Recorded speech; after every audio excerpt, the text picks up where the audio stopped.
à toi qui me regarde. Aujourd'hui, j'aimerais te parler du fait d'adorer Dieu en toutes circonstances. Alors peut-être que tu es lassé par tes situations, que c'est compliqué pour toi parce que tu es tout le temps, constamment dans des défis, dans des challenges et tu n'as pas de solution. Tu as l'impression d'user tes forces constamment à essayer de t'en sortir. Tu as déjà tout essayé. Mais laisse-moi te dire que Jésus est la solution. Jésus-Christ est la solution. Peu importe ce que tu vis, ce qu'il cherche à savoir, c'est quelle est sa place dans ton cœur. Est-il réellement à la première place?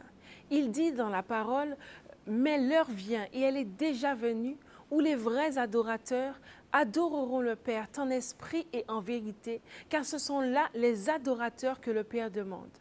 Dieu est esprit et il faut que ceux qui l'adorent en esprit et en vérité. Alors le problème pour Dieu n'est pas de te bénir ou de pouvoir répondre à tes demandes. Ce n'est pas là le problème pour lui, mais il veut savoir quelle est sa place. Est-il réellement à la première place? Il dit encore dans sa parole, cherchez premièrement le royaume des cieux et toute chose vous sera donnée par-dessus. Il ne veut pas une autre place que la première. C'est cette place qu'il veut dans ton cœur. Il ne veut aucune autre place.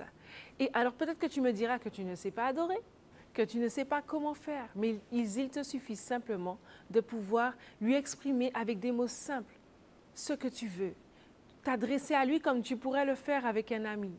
Il te suffit simplement de lui exprimer tes souffrances, tes peines, tes besoins, et il saura y répondre, mais il veut d'abord savoir quels sont tes réflexes le matin.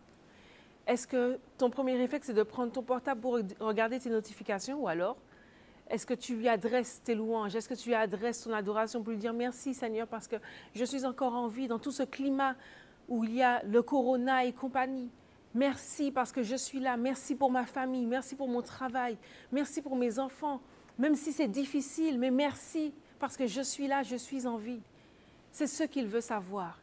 Il veut savoir quelle est sa place. Il veut des vrais adorateurs.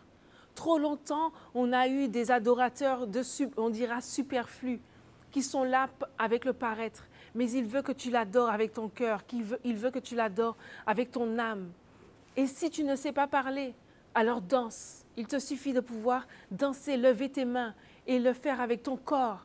Le roi David lui-même dansait.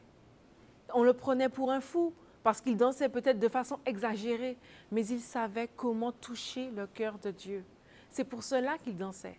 Parce qu'il dansait, il l'adorait non seulement avec ses mots, non seulement avec des gestes, mais aussi avec tout son corps, avec son âme, avec son esprit, avec son cœur. Et il savait comment toucher le cœur de Dieu.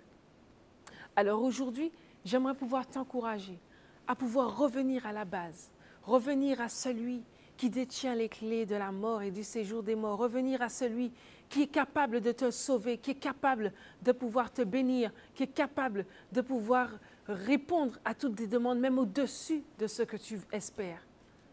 Il est le maître des temps et des circonstances. J'aimerais t'encourager à pouvoir adorer Dieu en toutes circonstances. Sois béni.